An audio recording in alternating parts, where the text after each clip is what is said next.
December 1998, Lindsay Quai vanishes on Christmas Day. A police missing persons inquiry fails, and a family is torn apart. But a visitor from beyond the grave appears to a psychic in a nightmarish vision. She told me she'd been carnaged and mangled. She was trying to tell us that she'd been brutally murdered. Then she flashed the railway line. I could see the railway track, and I feel that's where she was telling me this is where she had been killed. And it was for me to go and help her. Is Lindsay missing, or is she dead? And can a psychic discover the truth behind her disappearance?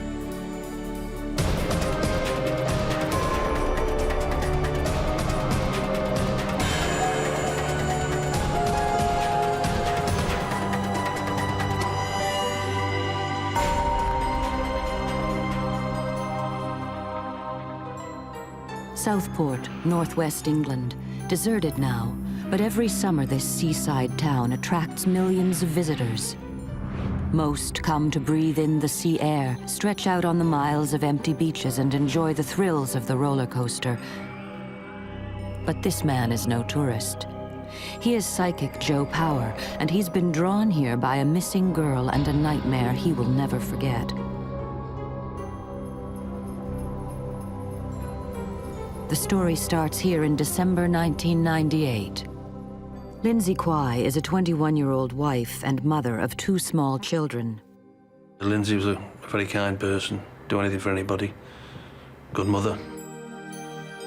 The Quais are just an average family preparing for the holidays, but on Christmas Day 1998, their lives change forever when Lindsay mysteriously vanishes. Days turn into weeks, and weeks turn into months, and still nobody hears from Lindsay. Her family begin to suspect that something is very wrong. Well, you know, anyone goes missing in your family, it's just undescribable, the feelings you get. Everyone was worrying, and our brains were going, swirling, we weren't sleeping, we weren't eating. It was just a great worry. In February, Southport police take a statement from Lindsay's distraught husband, Mitchell.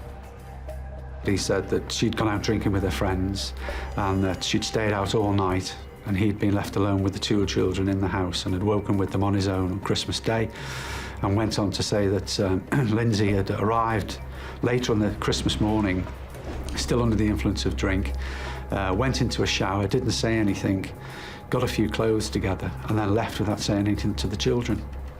Sometime in the January, he'd seen her in a vehicle with a guy who he didn't know, at a junction in Southport somewhere, and he presumed that she'd just started a new life. Since then, nobody has seen or heard from Lindsay. Police class her as a missing person, and working with her husband Mitchell, start a high-profile nationwide appeal for her return. We had a press conference, which he attended, and he reiterated the story that he'd given to the police. She came in the morning, she was out of her face. She came in at 7 o'clock in the morning. She went straight up to bed, and I got the kids up then, opened the presents up. She showed no kind of interest in the kids on Christmas Day. We'd had trouble in our relationship, and we decided to separate before Christmas. But we were going to stay together through Christmas. I thought I was going to leave after New Year, but she's up and left before then. Lindsay's father, Peter Wilson, makes an appeal to his daughter. I just say, you know, if Lindsay's watching this, no one's blaming her for what she's done, you know, leaving the children. And we'd like to contact the police as soon as possible. Psychic Joe Power has been following the case in the press, but late one night in February, he has a nightmare that he thinks is a message from the spirit world. I'd gone to sleep. It was like any ordinary night. During my sleep, I heard a phone ring, and 2 people appeared to me. Joe recognizes the woman from the newspapers as housewife Lindsay Quai, but police think she is a missing person. Joe claims that the spirit of Lindsay is trying to tell him she's been murdered, who her killer is, and where to find her body. Lindsay Quai told me she had been carnaged and mangled. Joe's vision is incredibly violent and shocks him to this day. And then she told me for the police to search the railway, and also as well, the police must search the fairground. But why did Lindsay want these two areas searched? As the images intensify, Joe receives more information. I heard McDowell's, and I actually seen McDowell's, so I was hearing it and I was seeing it. And I also heard her say tractors. Joe is confused and distressed by his vision. He turns to friend, retired police support worker Frida Valentine, for advice. He started telling me that he'd been visited by Lindsay Quai in a dream, and she said, please help me. I am desperate for somebody to recognise that I have been murdered. I am not a missing person. Frida is shocked by what Joe tells her.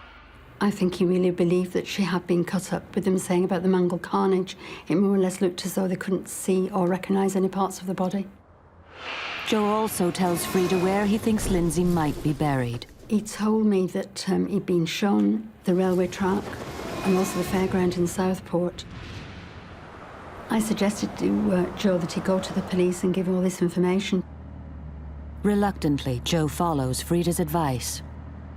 I was absolutely terrified going into a police station.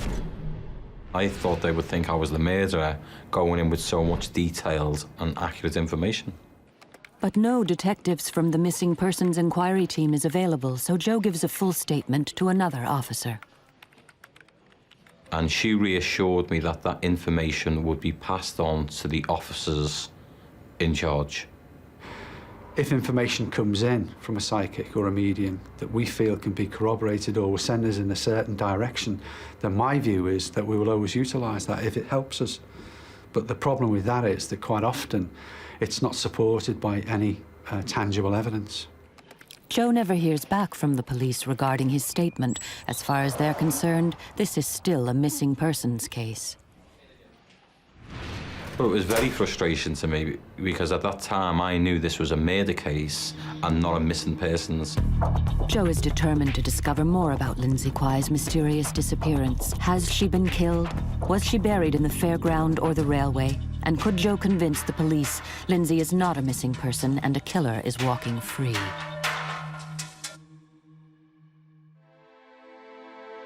A young mother, Lindsay Quai, has gone missing. Police have no clue to her whereabouts.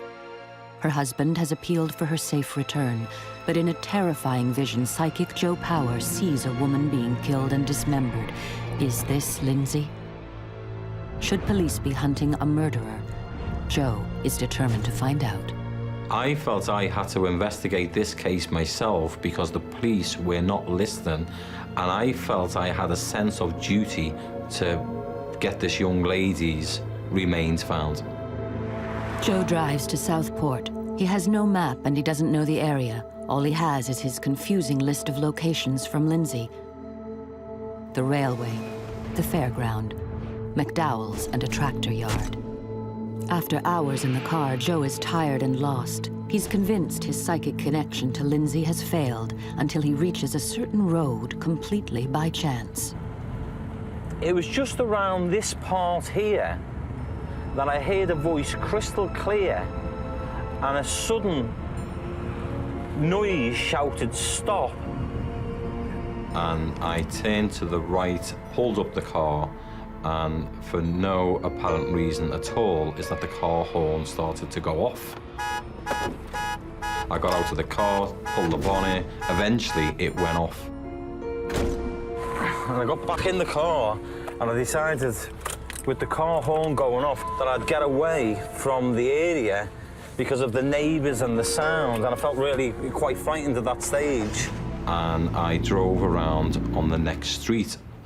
But just before I'd actually got to the bottom of the road, there was a place called McDowell's that was on the left-hand side, and on the right-hand side was another place full of tractors. That's when it all sunk into me that this is where she had actually sent me. Both the tractor yard and McDowell's are on Stamford Road, the very road where Lindsay lived with husband Mitchell and her 2 children. Joe is now convinced that the woman who appeared to him was Lindsay Quai.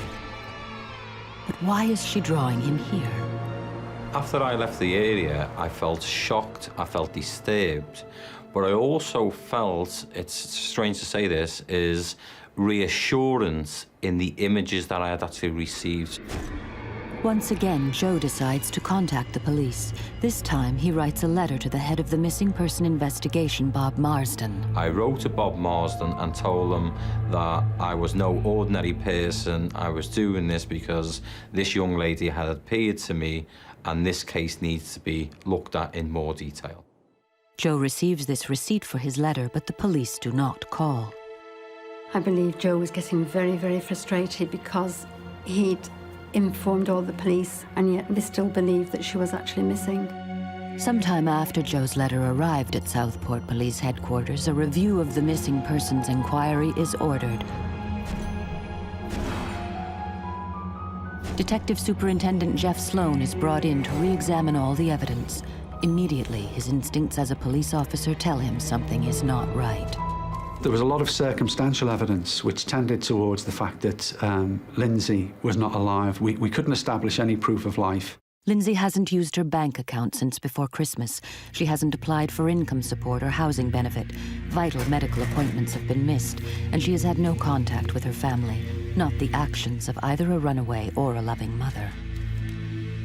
When I read through the documents and I read through the lifestyle and some of the issues that emanated from that missing from home inquiry, I formed the opinion quite quickly that this actually should be a murder inquiry. I felt that Lindsay had been murdered.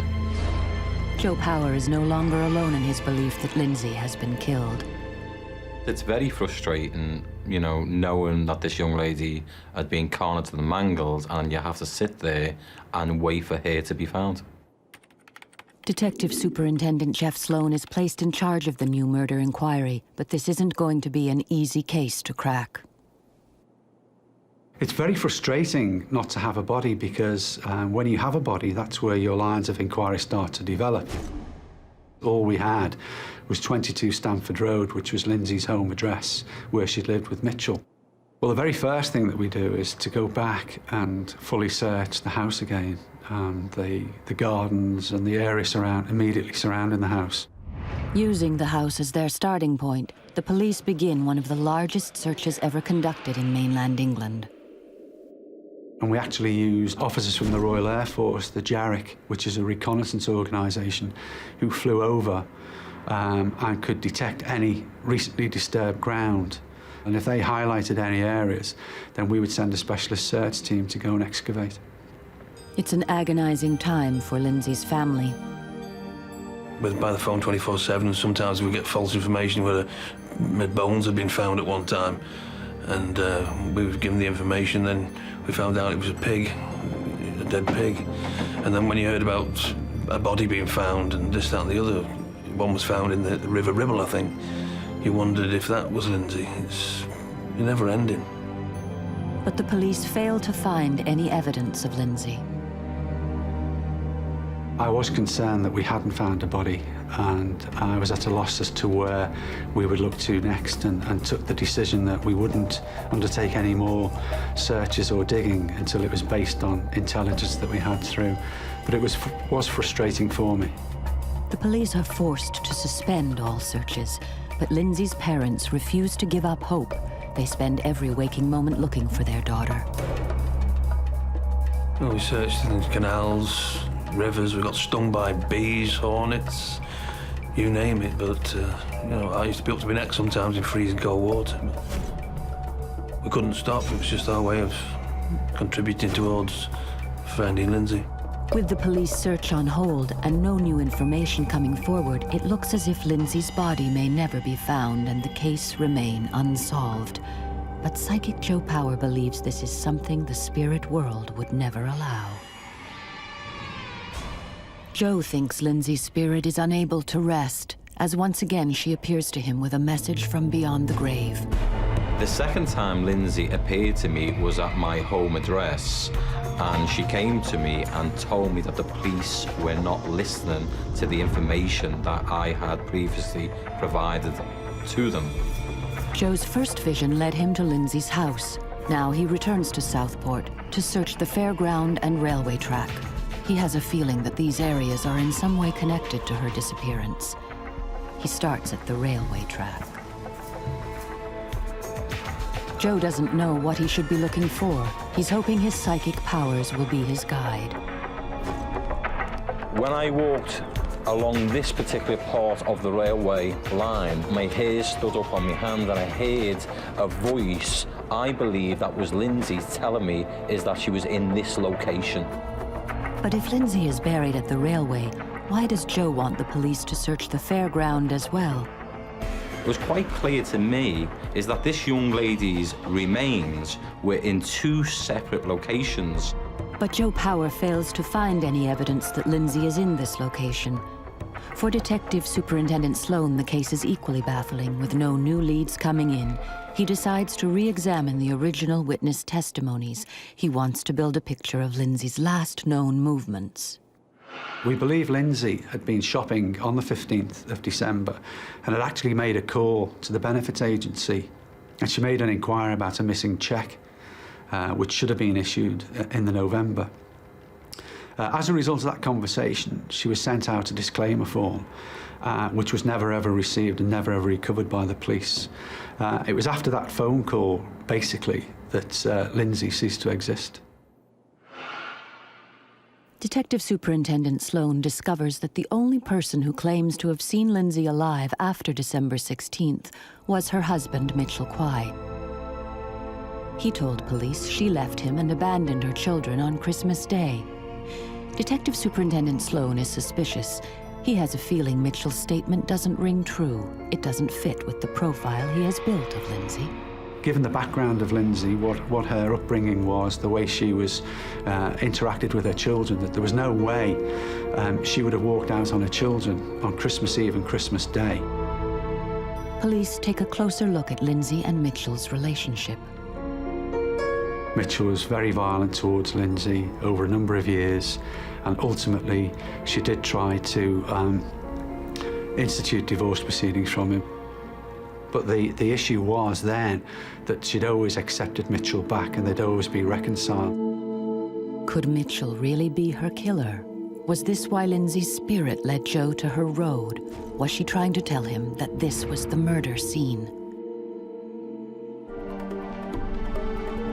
It's been 9 months since Lindsay Quai disappeared in Southport, northwest England. Detective Superintendent Jeff Sloan believes that Lindsay has been murdered, just as psychic Joe Power said over 7 months earlier. Joe's nightmarish vision had started a psychic investigation that took him to Southport Fairground, the railway track, and Lindsay's own home. But what significance did these locations have? All is to be revealed as police close in on their prime suspect, Lindsay's husband, Mitchell Quai. Well, Mitchell portrayed an image of he was the abandoned father, the abandoned husband, and that, sadly for us, he was very plausible in front of the media. He was very confident, overconfident sometimes. He seemed to be reaching out to the community, and a lot of people seemed to be believing him and formed the opinion that perhaps the police were just picking him out because he seemed the obvious candidate for a suspect. In June 2000, Detective Superintendent Jeff Sloan trusts his instincts and arrests Mitchell Quai on suspicion of murdering his 21-year-old wife, Lindsay. Well, Mitchell was an egotist, and I actually felt that he formed the opinion that he could get away with this because of the time element and the fact that the media had shown such an interest in him, and various members of the community were sympathetic to him. But despite hours of questioning, Mitchell refuses to crack. Detective Superintendent Sloan is convinced that he has his man, but he doesn't have enough evidence to press charges. It looks like Mitchell is about to walk. Basically stuck to his story, but when we listened to the interviews, his responses and his replies, I got from the psychologist that we were starting really to get to him and he was becoming quite low and down in this. And I think the telling point came when I gave instructions within his hearing that his father was to be charged and so was his brother. Phone records show that at key points in the investigation, Mitchell made an unusually large number of calls to his brother Elliot and his father. This was totally out of character, and Detective Superintendent Sloan thought it pointed to their involvement. The arrest of Elliot and the subsequent arrest of Mitchell's father had quite pronounced impact on Mitchell, because I think he felt that he'd actually succeeded in convincing members of the public, the press, and to a certain degree the police, that he was right and that Lindsay had just disappeared. He thought it would go away. And I got the impression that when he realised that we did mean business and that they too had been arrested, that reality started to creep in, and the realisation was that he wasn't going to get away with it. I made the decision that I was going to charge Mitchell with murder, and within a very, very short space of time, I was contacted on my mobile to tell me that Mitchell had actually admitted that he had in fact killed Lindsay.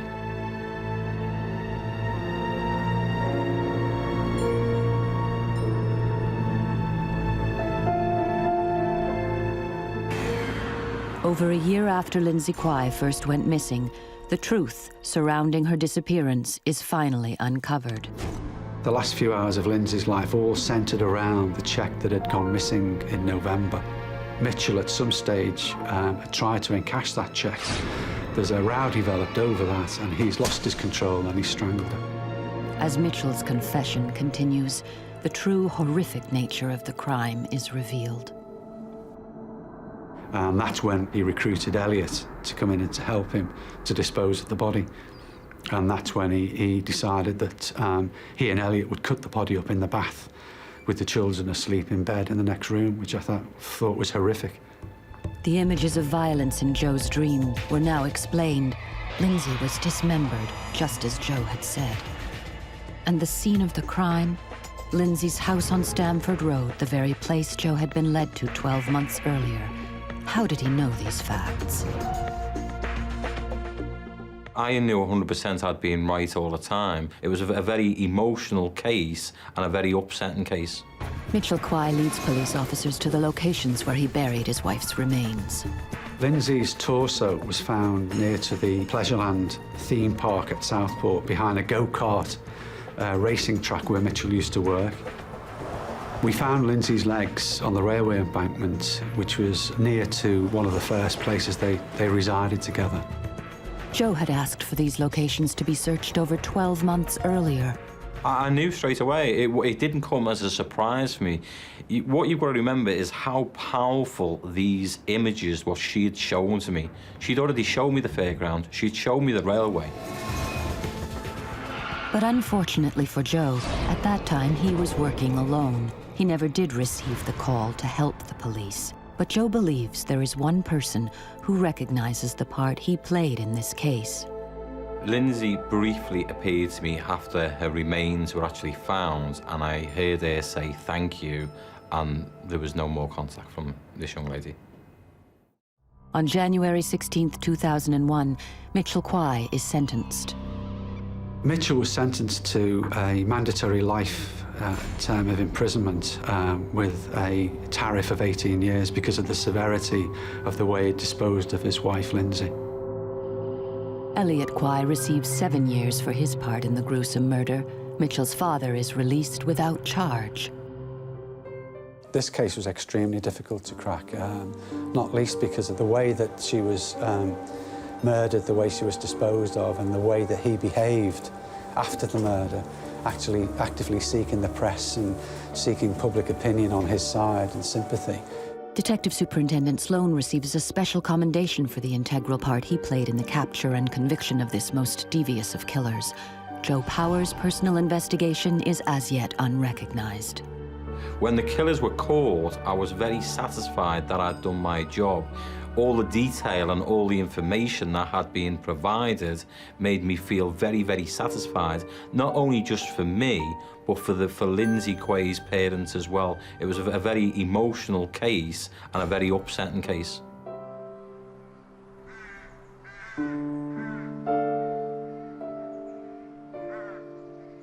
To lose Lindsay that way has affected everybody, the whole family, me included. Never going to be the same again.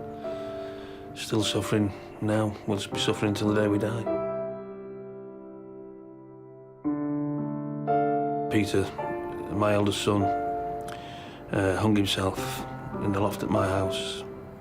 Could never get over the fact of what they did to Lindsay after they'd murdered her. That's what led to his suicide. 2 years after her vicious murder, Lindsay is finally able to rest in peace. but she leaves behind a family torn apart by tragedy. Mitchell's taken my daughter. He's taken Robin and Jack's mother. He's taken my son, Peter, because I blame him for that as well. He's taken a lot off the family, which we'll never forgive him for.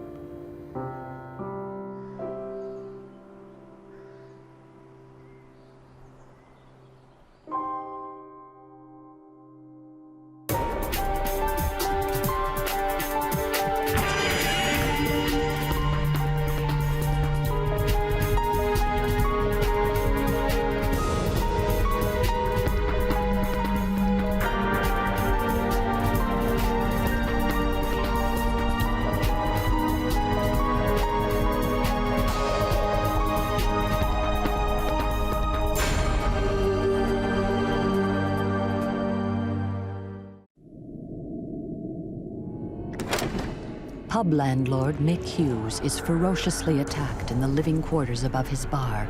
He's battered and beaten over the head and left bleeding to die. After hundreds of hours of investigation, the police are baffled. They just don't have enough evidence to make an arrest. There was a feeling of a marathon about that inquiry. Local psychic Angela McGee visits the scene of the crime. I could see a vision of Mick's body lying under the window. Actually could see his injuries. Her spirit allies show her the terrible truth. I got this awful shudder through me. And I realised then that I was actually looking at the culprit. Can Angela's supernatural visions help bring the brutal killer to justice?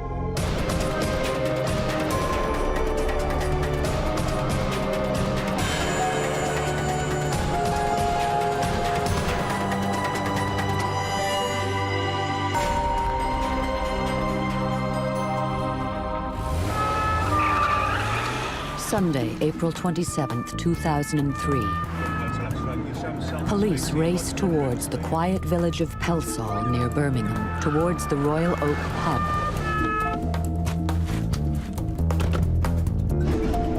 Staff arriving for work have found the body of the landlord, Mick Hughes, brutally bludgeoned to death.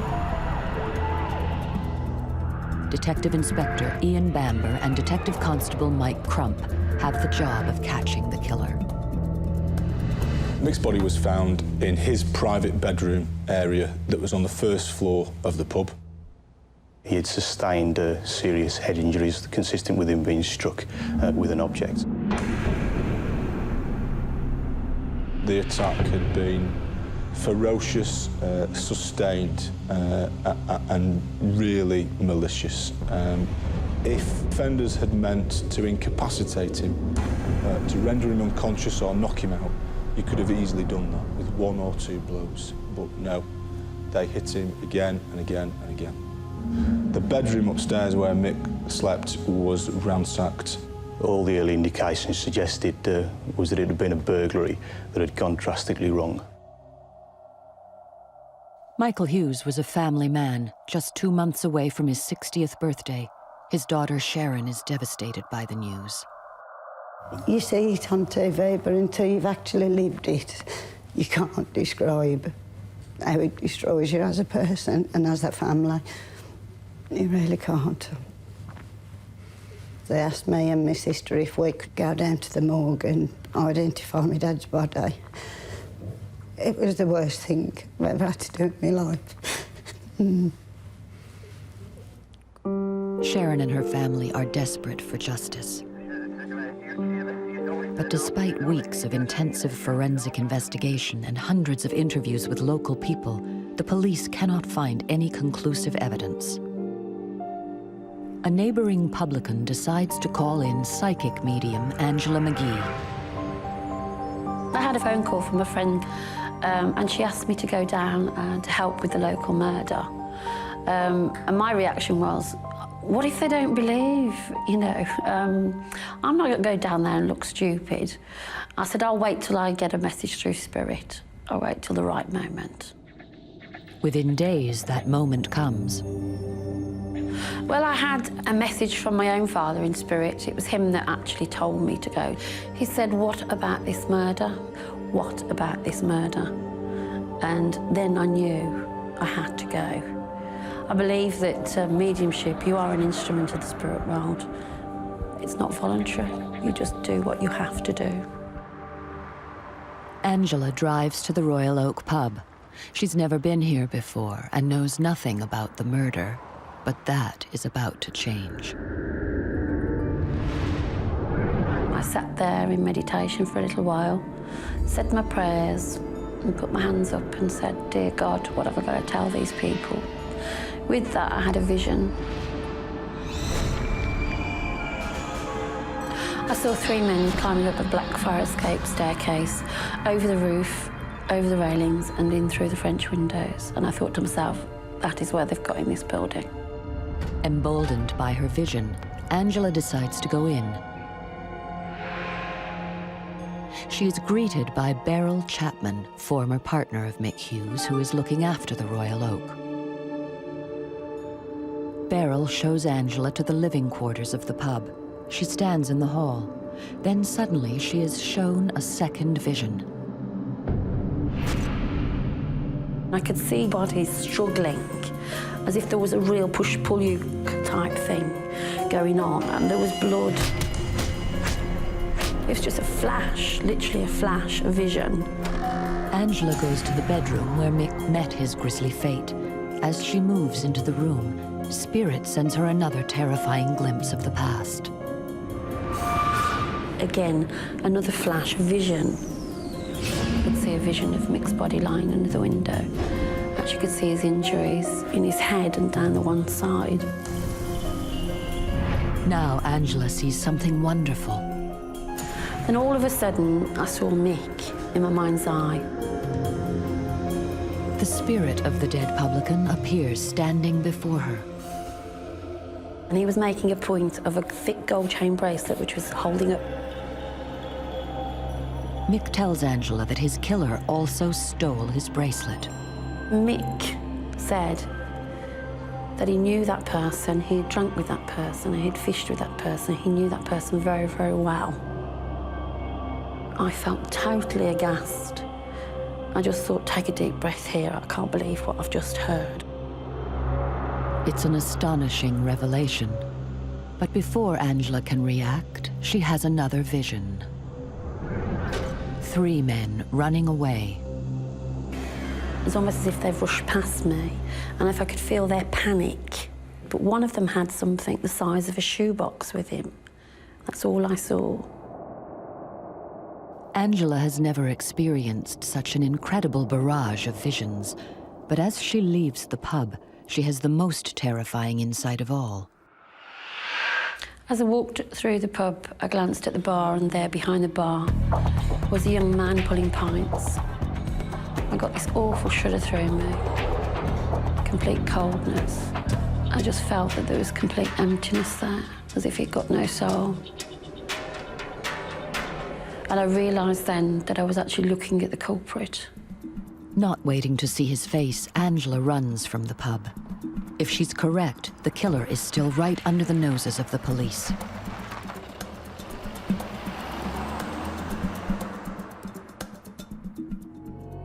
Landlord Mick Hughes has been brutally murdered above his pub, the Royal Oak, by person or persons unknown. Psychic Angela McGee has visited the scene of the crime. Her spirit allies sent her an astonishing series of visions containing clues about the murder. I saw the vision of 3 men going up to the black fire escape staircase. I then saw Mick's body. I saw Mick himself. I saw 3 men leaving with something the size of a shoebox. I glanced at the bar, and I realised then that I was actually looking at the culprit. Despite months of painstaking investigation, the police still don't have enough solid evidence to make an arrest. And when there was a feeling of a marathon about that inquiry. There was a great deal of information coming in that was being looked at, but little that was helping us to get to the bottom of what had actually happened. The police are running out of options when fate leads them to Angela. In the course of my inquiries, I met a woman who had met Angela McGee at one of her psychic meetings. This woman stated that Angela had discussed the murder with her.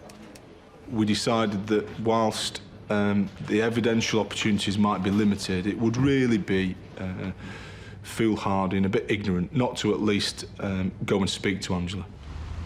Mike Crump and a colleague go to Angela's house to interview her. She invited us in. She made us a cup of tea, and we spoke to Angela about what she knew.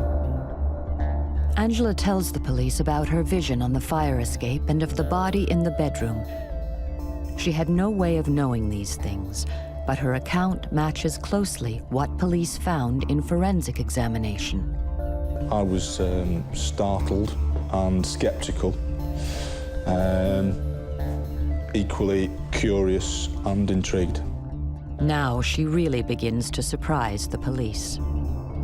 She claimed that 3 men had been involved in the murder and that one of those men had known Michael Hughes. It sounds incredible, but Angela's information fits with a number of theories the police are working on. To put numbers on offenders raised some eyebrows, but from analysing the scene and trying to generate some hypotheses around what had happened, I think we were all fairly comfortable that it was more than one. She'd had a vision of them running away, one of them carrying a shoebox-shaped object. The police know what Angela does not, that a safe the size of a shoebox was taken from the pub. We clearly knew that the safe had been ripped from its housing, so to hear Angela describe a box-shaped object being carried by a man was fascinating. Angela's visions confirm facts the police already know or things they suspect. Her account fitted in on a number of features with the hypotheses that we were running on. The difficulty for us was trying to match any evidential facts that we knew about with Angela's vision. At the time of speaking to Angela, I was a little cynical and sceptical about the information she was providing, but in the fullness of time it was quite surprising how accurate some of the information she provided turned out to be. Angela has given the police fresh clues, but for now they don't know what to make of them. The lead officer tries to reassure Mick's grieving family. He'd come out and he'd explain there is things happening and we are working, but obviously we can't tell you everything in case it leaks out or in case it's wrong information we're receiving. He said, but trust me, we will sort this out and we will come one day with the answers for you. For the police, the pressure is on. Then Angela McGee has another startling revelation. I woke up the one morning, as I do sometimes, with messages. What I kept getting in my mind was a dolphin, block switch, dolphin, block switch. Angela phones a friend to tell her about the message. I was telling her about, I'm sure this is to do with the murder. I was getting the dolphin, block switch, a dolphin, block switch. And she said, there's a dolphin pub. I wanted to relay that information to Mike Crump, so I gave him a call. Operation Greenside, DC Crump speaking, how can I help you? And I told him about the dolphin and block switch and that something would happen in 3 days. All of a sudden, I get a name. Yeah, OK, let's just get a pad and I'll just write it down.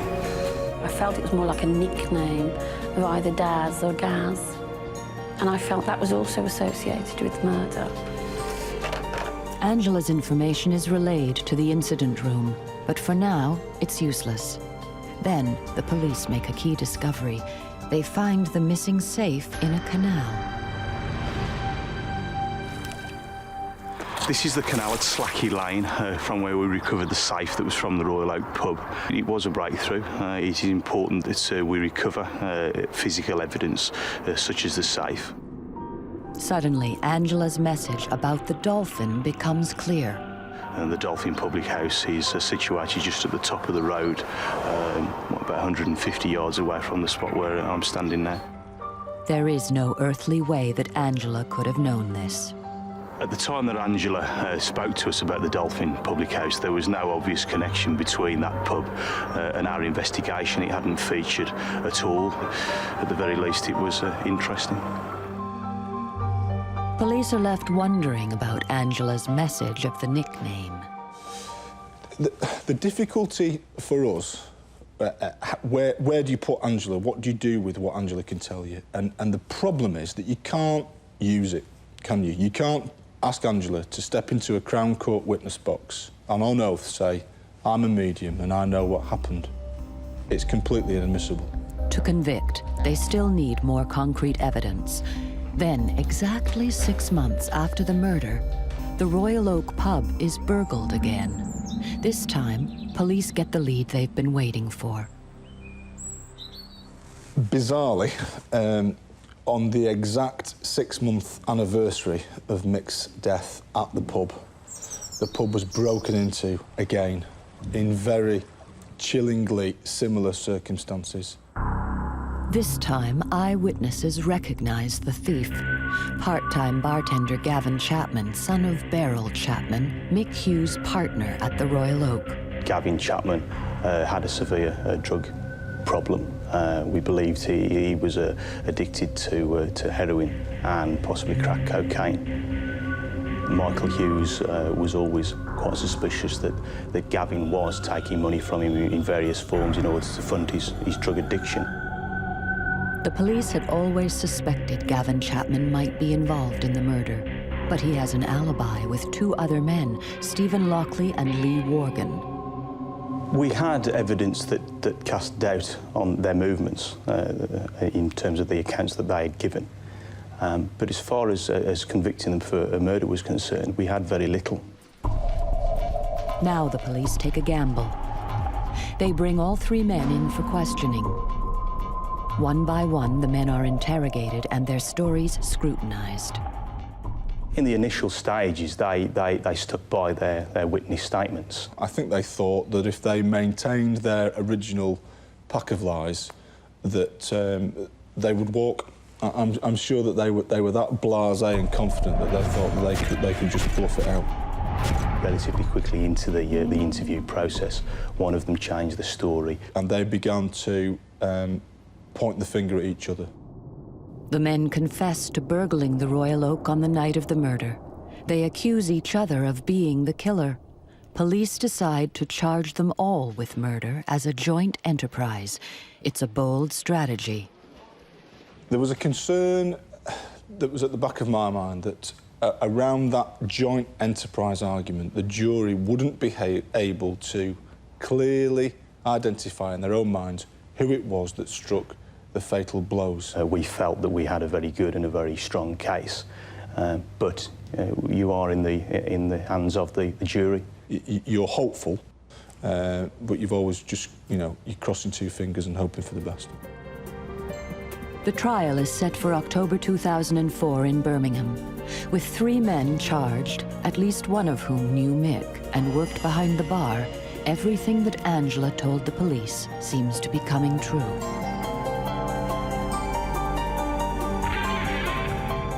Gavin Chapman, Lee Worgan and Stephen Lockley are set to be tried for Mick Hughes' murder.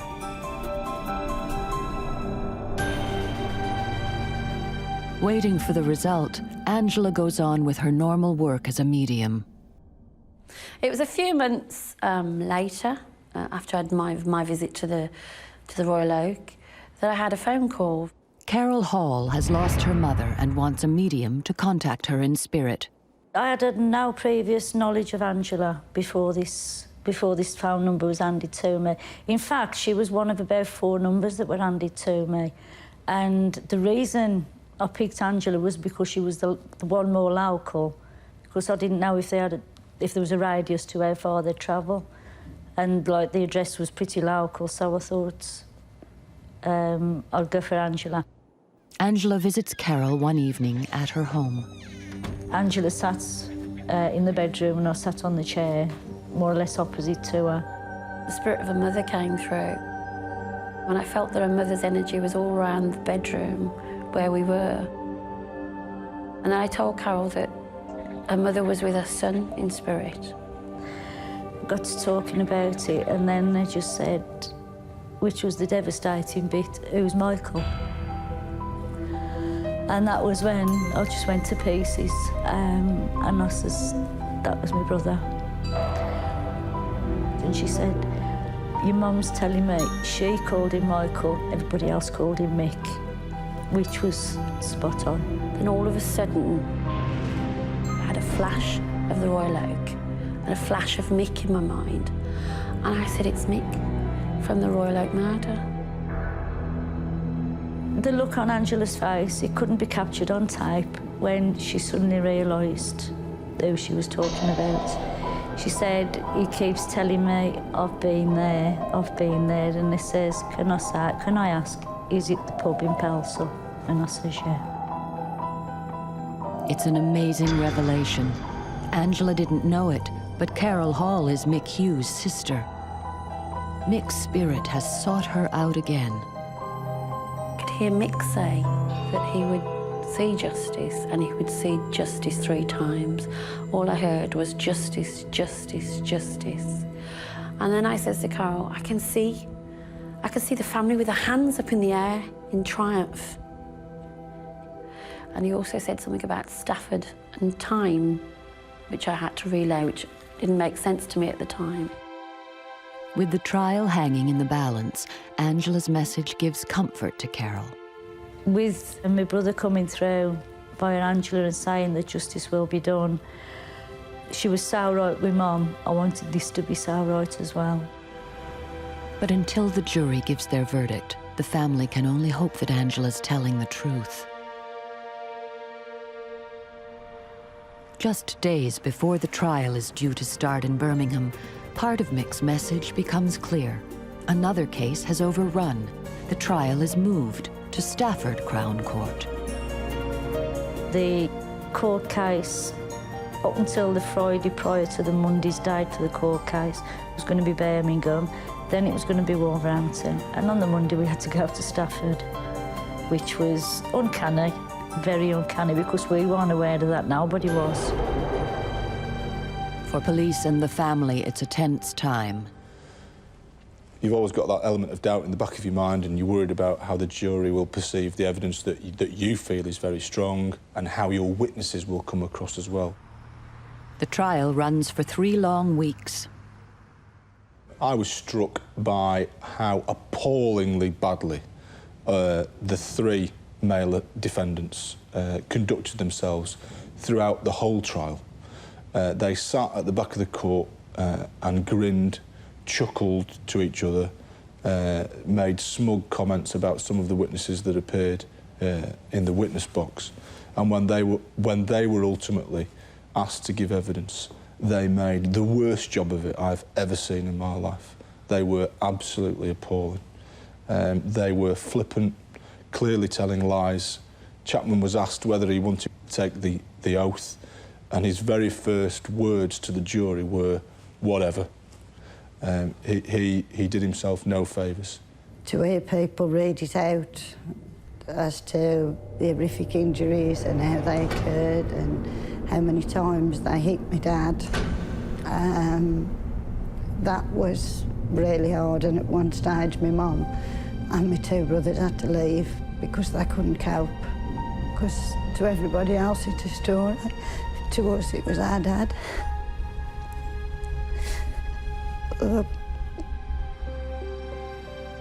Finally, the moment of truth arrives. When the jury went out, the courtroom is charged with emotion. It's all right, I'm just sitting there thinking, please God, let them say guilty. The 3 men are found guilty. As Angela predicted, justice has been done 3 times. Each of the 3 men were convicted of the murder of Michael Hughes. They were also convicted of burglary and attempting to pervert the course of justice in terms of having lied to us in the form of their witness statements. It was just unreal. It was a dream come true. As the family leave court, a photographer is waiting. He said, well, for the picture, you're going to have to punch the air and smile. In a flash, Angela's last vision becomes reality. But when I saw them, their hands go up, and I thought, yeah, that's completed the picture now. Angela's messages to the police and the family seem to have proved uncannily accurate. On speaking to Angela initially, I was quite cynical and sceptical about the nature of the information she provided. But in the fullness of time, aspects of it turned out to be quite accurate. Whilst it was always of limited value to us as police officers, this was nevertheless surprising. Stepping outside the police officer function and thinking about myself as a person and Carol and Sharon spending some time with Angela, if I found myself in the same circumstances and I saw that olive branch of hope, would I reach out for it? Yeah, I probably would. It's been an incredible experience for Angela. I feel I've done my job's worth. I know that I work for the God Energy Force and the God Energy Spirit, and I'm just an instrument. But to me, it's like a pat on the back, I think. It was just a nice pat on the back.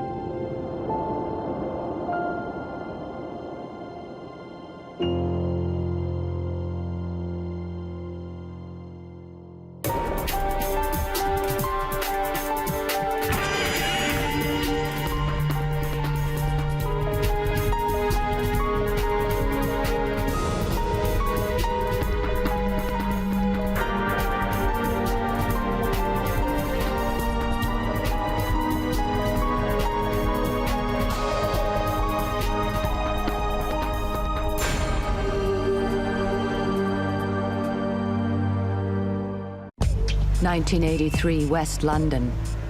25-year-old Jackie Poole is assaulted and strangled to death in her own home. It was such a nasty murder. Despite a thorough police investigation, there's just not enough evidence to convict a killer. A local psychic believes she is visited by the victim's vengeful spirit. In a supernatural trance, she is taken back to the murder scene. And I could see it as plain as anything was Porky. But what part would her visions of the name Pokey and a brown sweater play in solving this brutal crime? I could feel Jackie saying to me, ring them now. Would a psychic's paranormal powers or hard forensic science nail Jackie's killer?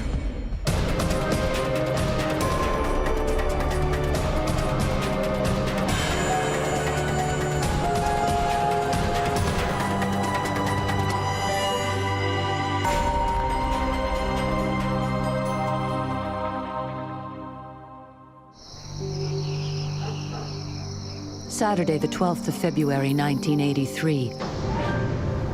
Ruislip, a busy suburb 17 miles west of central London. Local psychic Christine Holahan's sixth sense has been on high alert all weekend.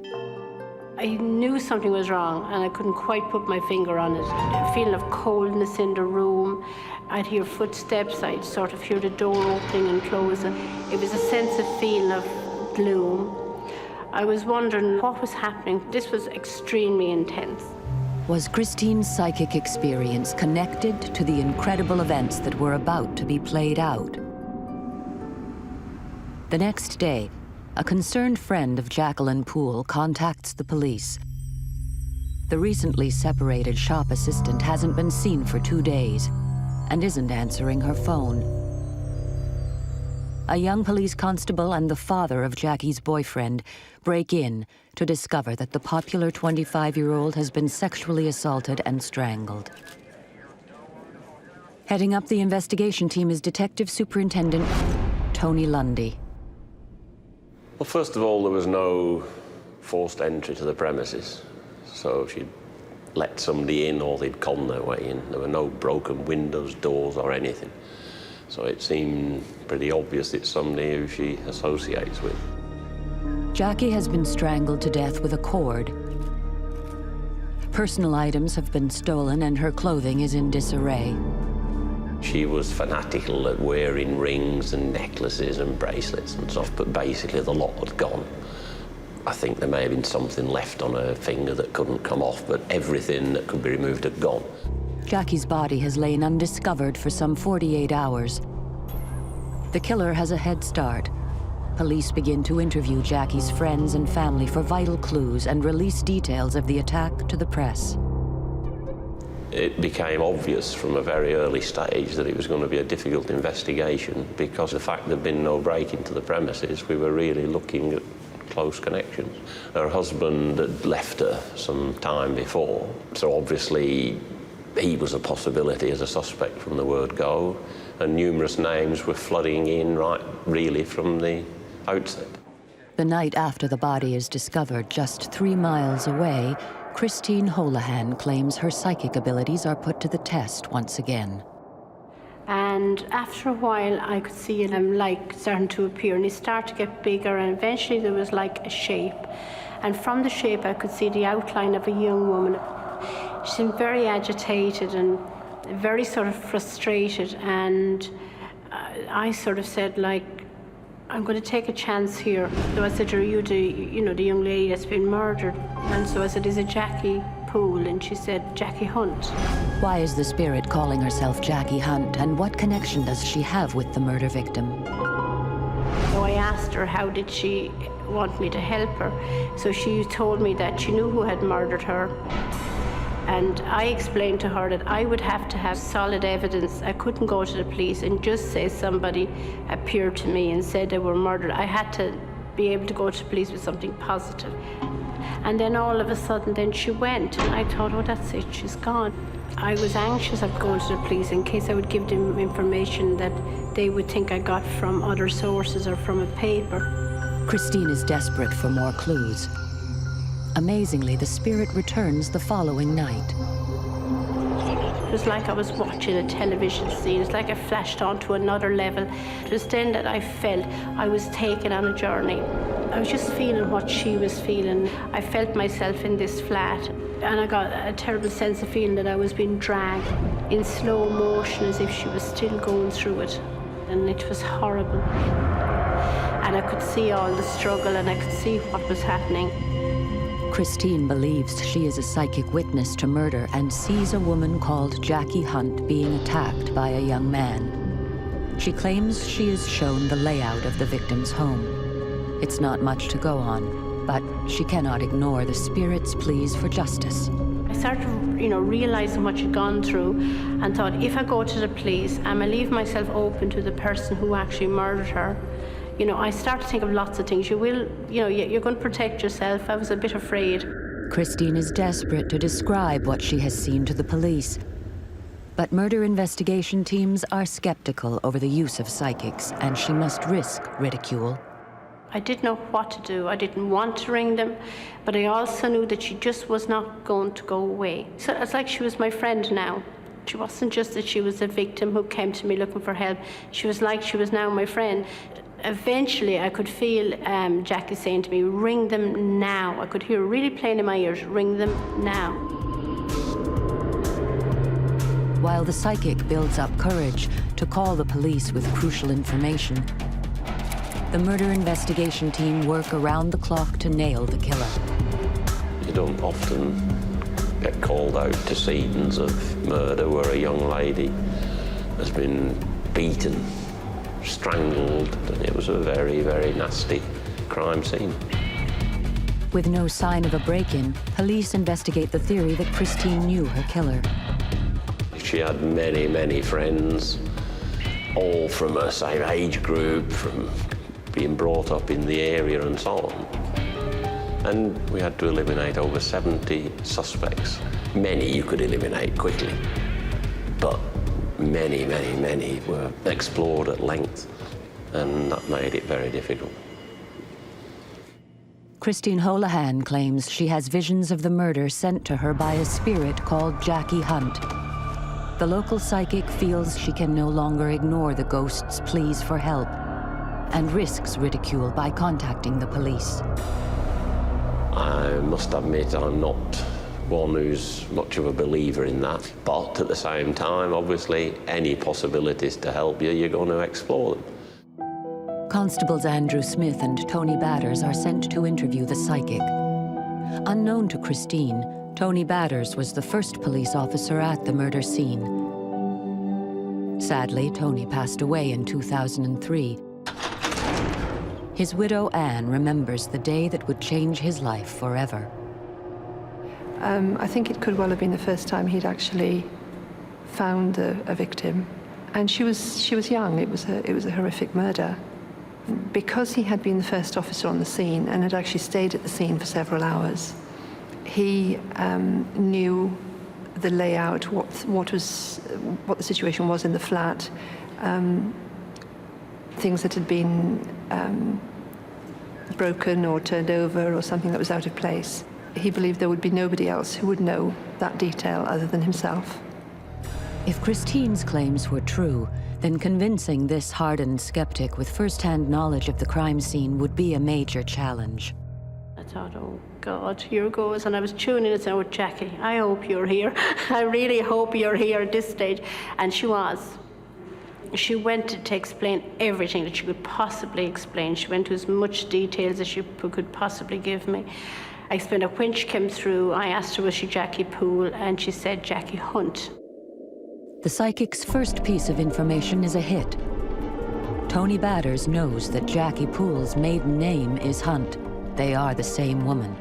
Maybe I was hitting on something, but I didn't know what it was. I hadn't got a clue. She showed me around the house. She explained exactly where everything was. Christine claims she is transported back to the crime scene and is able to see 2 cups in the kitchen, prescription forms, and a black address book.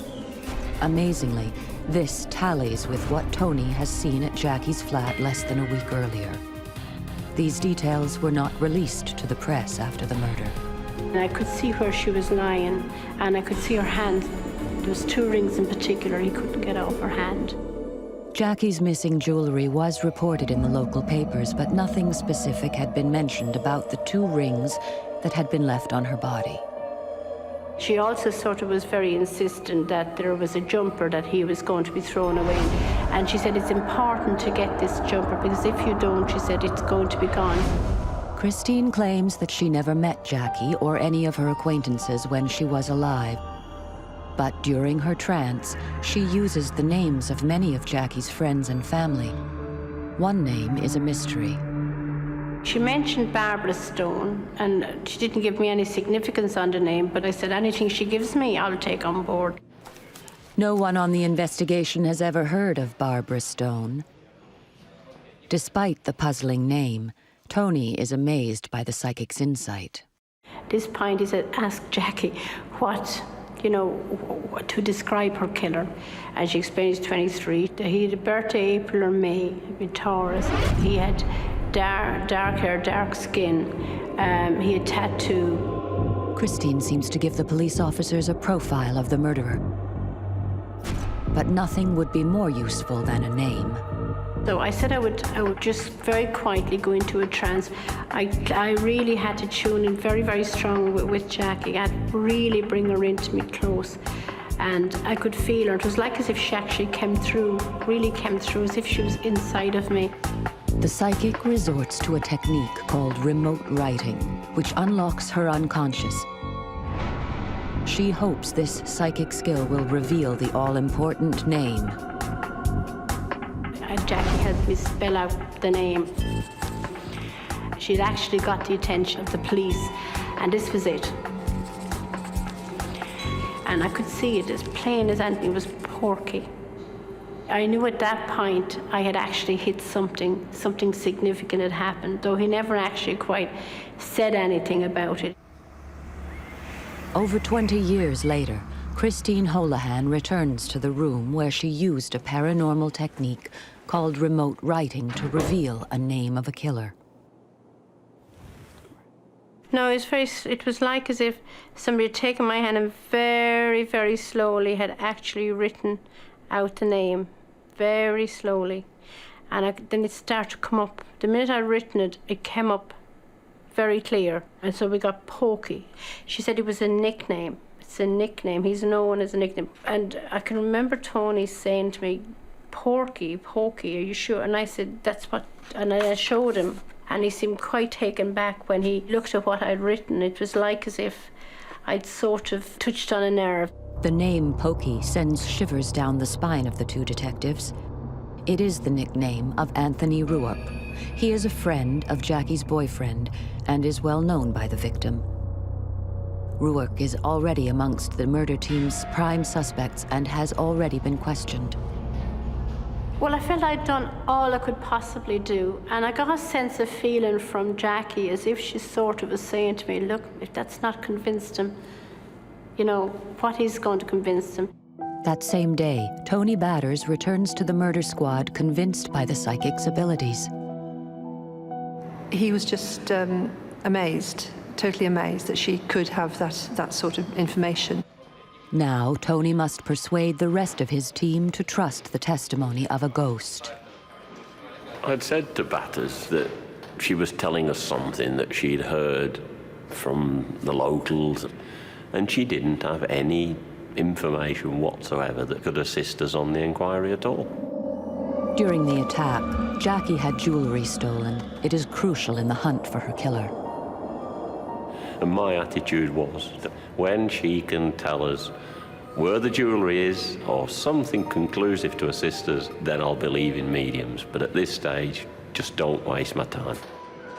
The police discount the work of the psychic and set about extracting the truth from Pokey. Not the easiest person to obviously break down, especially when you're interviewing them about a very, very horrible, serious murder. But the officers who did interview him were fairly convinced that he was involved. The difficulty was being convinced, and finding evidence to back it up is another matter. Christine had told Tony Batters that Jackie's killer is a Taurus in his early 20s and that he is dark-haired, dark-skinned with tattoos. Amazingly, this corresponds with Pokey's profile. The spirit of Jackie was desperate to draw attention to a sweater. Police have already retrieved this vital clue. DCI Norman McKinley was to become closely involved with Jackie's case. During the search of Tony O'Rourke's house, and in a dustbin, they found a jumper. This jumper was submitted to the forensic laboratory, and of course, fibers having come from Jacqueline's clothing, and also plaster particles, which was also found on Jacqueline's clothing, was also found on this jumper.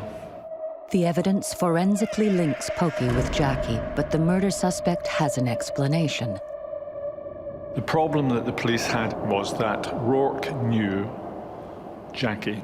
He did say that he had spoken to her during the week prior to her death, so contact had been made then. Despite a psychic pointing the finger at Pokey and the police suspecting this known criminal, after a 15-month investigation, the team is shut down. We have this evidence, we have that evidence, but it was never, ever going to be sufficient at that time to instigate a prosecution. So that was the low point, but closing it down when the family still had no solution to it was very, very disappointing. Tony Batters' appeals to work with the psychic are ignored. Now he has to deal with the investigation team being disbanded. Oh, he was very frustrated because they obviously had done a lot of work and they thought that they had enough evidence. Christine believes Jackie is devastated that her killer walks free. She was so angry in the sense that he walked away from the murder as if he had absolutely no feelings either way. The psychic remains frustrated by the police skepticism. I done the very best I could possibly do. I gave him the information. I trusted the information that Jackie gave me was accurate, and I knew there was nothing else I could really do. I always somehow believed that there would be justice someday. I just didn't know when. Christine is certain the unsolved murder will be reinvestigated, and it is.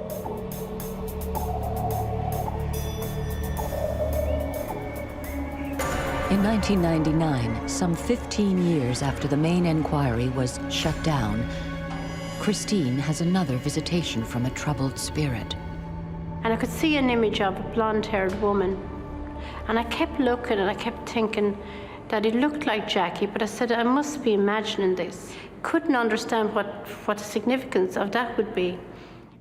Unknown to the psychic, the police reinvestigate the 16-year-old murder case after an informant brings in new leads on a suspect that is not Pokey.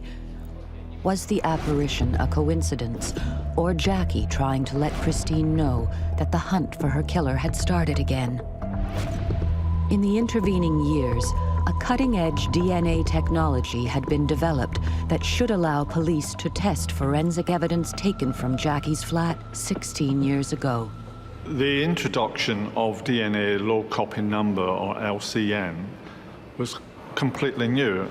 The DNA technology in 2001 and even today is very accurate, so much that the forensic scientists can identify one person in a billion from a DNA profile. We had every opportunity now to solve a murder, and particular for the benefit of Jacqueline's family, to ensure that justice was done for them. Bodily fluids collected from the crime scene and skin extracted from under Jackie's nails are examined by forensic scientists. But the new DNA technology will take 12 months to deliver the results. The wait is agonizing. I got a telephone call from the Home Office laboratory, and I couldn't believe it, that the bodily swab had produced a full profile. Is Pokey the killer? The DNA LCN match, the full profile, came down to Tony Rourke, who also is known as Pokey. Amazingly, the results tally with the name that had been scrawled on a notepad by psychic Christine Holahan over 17 years ago. He was arrested on Wednesday, the 24th of May, in a car park in Cirencester. He was arrested for the murder of Jacqueline Poole. Pokey is stunned to discover that he is being arrested for a crime that he was certain he'd walked away from. And in August 2001, he is tried at the Old Bailey in London. We've suspected him all these years, and now at last, hopefully, he's going to get his comeuppance and go away for a long, long time. Everybody was hoping that the verdict was going to go the right way. I was with, obviously, the brothers of the victim, and I mean, the evidence had been very strong, but you can never be 100% sure with juries. So they were very, very anxious and very, very, wary of the verdict. Tony Batters attends the 2-week trial. The retired police officer had listed 130 specific points that Christine claimed she received from Jackie's spirit. Now, he wanted to see just how many were correct. I think it would have been really that he needed to know for himself. He had to prove it for himself. But the amount of information that Christine did give, if that was available to other murder inquiries, then obviously it would be very valuable. According to Tony's notes, an amazing 120 facts match information brought out during the trial, including personal details about Jackie, the layout of the crime scene, and how Jackie knew her killer. Although Christine lived locally, she didn't know Jackie, she didn't know her family, she didn't know her circle of friends at all. But it's just in the amount of detail that she gave, and most of it was proven to be correct. The new DNA evidence is used to establish Pokey was at Jackie's flat on the day of the murder. The plaster particles taken from the brown pullover that Jackie had told Christine about are also produced as evidence. The jumper, which had been retained by police in a sealed bag from 1983, was produced in evidence at Rourke's trial and played a significant part. Pokey amends his story and claims he visited Jackie on the night of the murder, but that she was alive when he left. The solid prosecution evidence challenges this, and after 2 weeks, the jury is unanimously convinced of Pokey's guilt, and he is sentenced to life imprisonment. Justice at last for Jackie's family. And when eventually the guilty verdict was brought in, they were absolutely over the moon. I mean, they were virtually shouting out in joy. There is one final twist in the tale. The mysterious name, Barbara Stone, given to police by Christine nearly 20 years ago, becomes another psychic hit. During the Old Bailey trial, Tony was sitting next to one of Jackie's brothers, and he asked him, did the name Barbara Stone mean anything? And he said, well, yes, of course, it was Jackie's best friend, but she had been killed in a road accident about a year or two before Jackie had been killed. So that was the answer to the name. Christine's involvement in the Jackie Poole case hits the headlines. Her psychic skills have converted Tony Batters into a true believer. She'd have had to be pretty good. He thought the information must have come directly from Jackie because there was no other way that Christine would have had the detail of information that she had given the police. Christine receives one final visit from her old friend. And she was smiling and she had found happiness and she seemed to have, she was a different person than I'd seen 18 years earlier. I felt very happy that she had found peace. And I sort of felt sad because I felt like this was closure all around. Jackie was gone. This extraordinary relationship had spanned nearly 2 decades. She was very, very special. She'll be always a very special part of my life, one way or another.